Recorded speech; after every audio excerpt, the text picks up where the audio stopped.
Salut à tous, Kwame Sport. J'espère que vous allez bien, peu importe l'heure et l'endroit où vous regardez cette vidéo. Avant de commencer, cliquez sur like, abonnez-vous et activez la cloche de façon à être tenu au courant quand je posterai de nouvelles vidéos. Bon, dans quelques jours, nous allons commencer le mois d'octobre et on va rentrer dans le dernier trimestre de l'année. Et je trouve que cette année, la catégorie qui a subi le plus de changements et qui a été l'une des plus compétitives d'ailleurs bizarrement, ça a été les heavyweights. On va pas se mentir, c'est vraiment cette année-là, on a vraiment eu ça allait dans tous les sens en heavyweight. Voilà, pour faire simple. Entre Usyk qui est devenu champion incontestable, puis un tel qui a gagné alors qu'on ne pensait pas qu'il gagnerait, puis l'autre qui a... Enfin bref, ça allait vraiment dans tous les sens. Et je pense que là, vu qu'on arrive à la fin et qu'il reste un combat majeur en heavyweight, je pense qu'on peut faire un bilan dès maintenant. Et bah déjà, c'est simple, hein. On va commencer par le plus évident.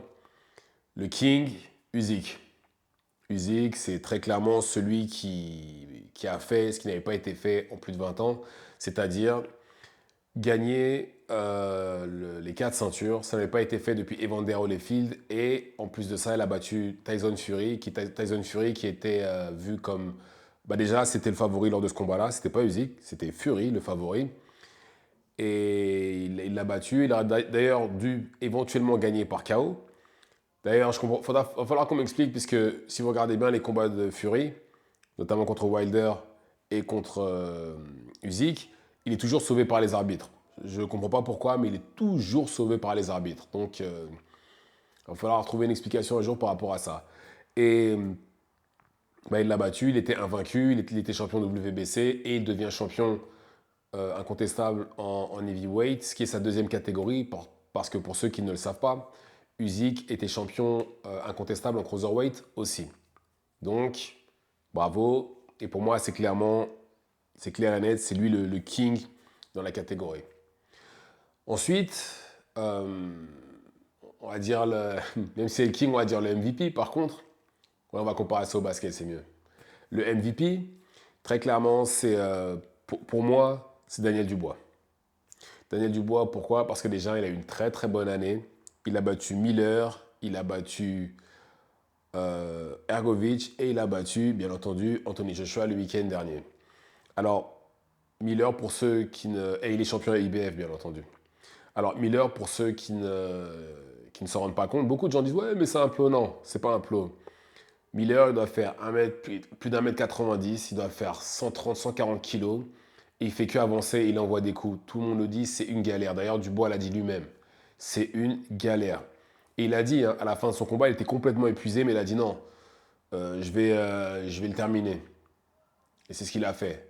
Et c'est pas facile, croyez-moi, c'est pas facile. Il le dit tout, il lui-même l'a dit. Quelqu'un comme lui va donner des problèmes à absolument tout le monde. Et apparemment, Miller, comme il l'a dit, il s'était même pas entraîné, il n'a même pas eu un vrai training camp pour Daniel Dubois. D'ailleurs, on a vu la différence lors du combat contre Andy Ruiz au mois de juillet dernier. Et après, il a battu Argovic. Argovic qui, lui, était invaincu. D'ailleurs, apparemment, ils avaient l'histoire de sparring. Mais comme j'ai dit, sparring, pour moi, ça compte pas. Ça compte que sous le feu des projecteurs. Et il était invaincu. Il était vu comme le favori. Dubois l'a battu. Il l'a mis KO.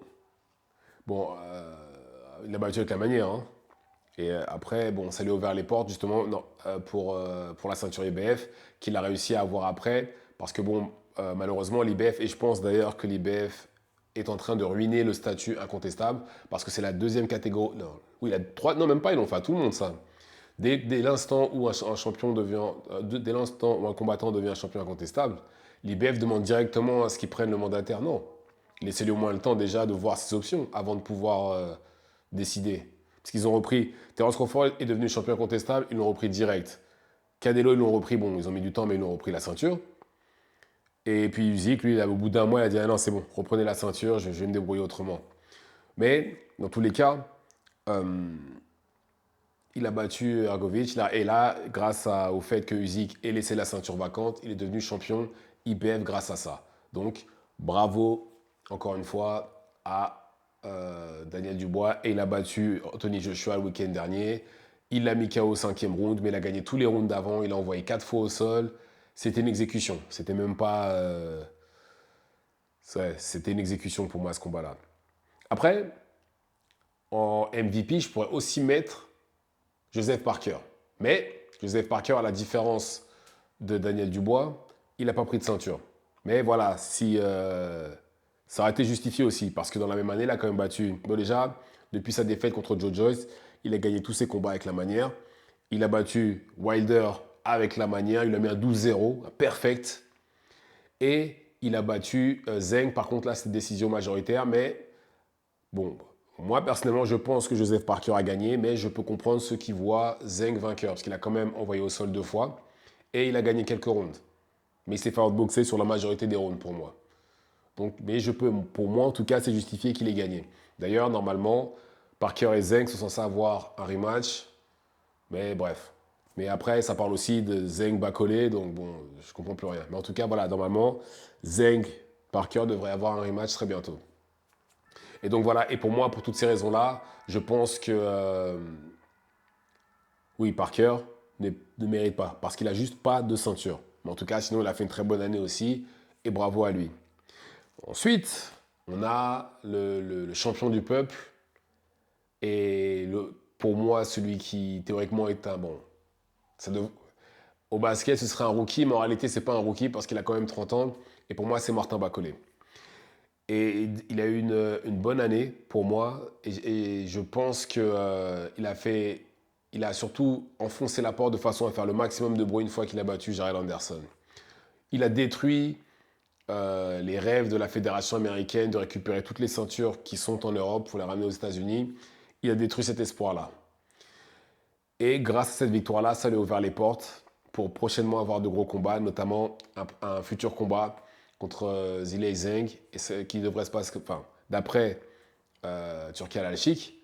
Turki Al-Sheikh, le fondateur de Riyadh Season, il a dit que ce serait soit en Chine, soit en Afrique. Ce serait bien que ce soit au Congo. Dans le stade, et en plus, dans le stade où Mohamed Ali a battu Foreman, ce serait parfait d'ailleurs.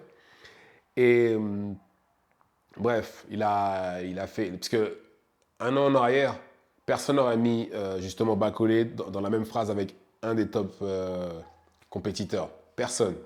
Et là maintenant, tout le monde veut l'opposer à, au top. Que ce soit Parker, Zeng, Dubois, Joshua, tous. Donc pour moi, c'est lui le MVP de l'année et j'espère vraiment que l'année prochaine, il va concrétiser avec un gros combat qu'il gagnera avec la manière. C'est tout ce que je lui souhaite. Ensuite, par contre, on a les déceptions de l'année aussi. Bien entendu, il n'y a pas que ceux qui ont cartonné. Par exemple, dans les déceptions de l'année, pour moi, il y a Wilder. Pour moi, il y a Wilder. Désolé, mais Wilder, pour moi, là, c'est une très très mauvaise année. Il a combattu Parker, il a pris un 12-0. Il a 12-0, non, il était super timide. Pourtant, c'est pas un gros puncher Parker, mais il a pris un 12-0. Après, on s'est dit, bon, il va combattre Zeng, on va voir quelque chose d'intéressant. Non, il a pris un KO. Et un KO, il s'est retrouvé par terre, dodo, bref. Vraiment très décevant. Et franchement, voir Wilder tomber comme ça, c'est vraiment très triste. Très, très triste. Mais d'un autre côté, c'est les conséquences de ne pas avoir voulu apprendre de la technique tout au long de sa carrière. Parce que Wilder, il a commencé à boxer à 20 ans. Je crois qu'un ou 2 ans après, il était aux Jeux Olympiques. Et à partir de là, il aura pu apprendre petit à petit sur le tas, chose qu'il n'a pas fait. Donc là, bah, maintenant, il se retrouve dans une situation où il a tellement un retard technique que maintenant, bah, il n'arrive plus à suivre. Et pour moi, c'est vraiment une grosse déception. Et très franchement, je pense que sa carrière est quasiment à la fin, même si son entraîneur dit que non, qu'il a encore des gros combats. Ce qui en soi, il y a encore des gros combats qui l'attendent. Ce qui en soi est vrai, mais à quel prix? Mais c'est pas la pire déception de l'année pour moi. Pourquoi? Parce que tout simplement, oui, il a pris Parker, mais Parker, c'est un ancien champion. Rien à dire. Et il a pris Zilei Zeng qui fait partie du top 10. Je crois même top 5 même, selon les personnes, selon à qui on s'adresse. Donc, on peut dire ce qu'on veut, mais il a quand même pris le top du top. Il a perdu certes, mais contre le top du top. Il n'a pas perdu contre n'importe qui. Et de l'autre côté, on a Anthony Joshua qui, pour moi, c'est une plus grosse déception. Pourquoi? Parce qu'il a battu, depuis sa défaite contre Usyk, il a battu Jermaine Franklin, il a battu, qui d'autre encore? Elenius, il a battu Otto Wallin, il a battu Francis Ngannou. Alors déjà, les deux premiers, il n'y en a aucun, je pense même pas, je ne pense pas qu'ils étaient dans le top 10, déjà pour commencer.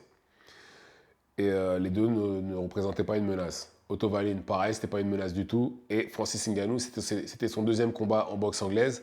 Et le premier, il l'a perdu. Donc il était à 0-1. Donc, et après, quand il s'est retrouvé devant quelqu'un du top 10, je ne sais même pas si on peut dire qu'il s'est effondré. Il a été exécuté, comme j'ai dit. Il a pris une exécution, il a perdu tous les rounds et il a pris un KO au cinquième. Non seulement ça, mais quand vous regardez son combat, il a fait des erreurs il a fait les mêmes erreurs qu'il a fait lors du combat d'Andy Ruiz. C'est-à-dire ne pas envoyer assez de coups, céder sous la pression et ne jamais remonter les mains. Parce que c'est pas normal que. C'est bizarre qu'il ait pris autant de coups en fait. C'est ça le problème. Il a pris trop de coups. Et pour moi, c'est vraiment la déception en heavyweight cette année. Bon, bien entendu, Eddie Hearn va essayer de le reconstruire. Il regarde déjà qui est-ce qu'il pourrait affronter. Alors, apparemment, éventuellement, Fury. Bien entendu, c'est un combat où il y a beaucoup d'argent, donc il ne va pas passer à côté. Un rematch contre Dubois. Et je crois, et Deontay Wilder. Parce que ça reste des combats où il y a beaucoup d'argent dans tous les cas. Et c'est des combats que le public veut voir, peu importe ce qu'on dira. Personnellement, voir Joshua contre plutôt Fury et Wilder, parce qu'on n'a pas vu contre les deux. Et vu qu'ils se sont déjà affrontés, Fury et Wilder, ce serait bien de voir ce que ferait Joshua contre l'un ou contre l'autre. De toute façon, à mon avis, je pense même qu'il va affronter les deux. Mais bon, dans les deux cas, c'est trop tard, mais bon. On risque quand même d'avoir ces combats-là. Mais bon, en tout cas, voilà ce que je pense de la catégorie heavyweight. Pour moi, cette année, voilà ce que ça donne. Dites-moi ce que vous en pensez dans les commentaires. Activez la cloche de façon à être tenu au courant quand je posterai de nouvelles vidéos. Et c'est tout pour moi. Ciao, ciao.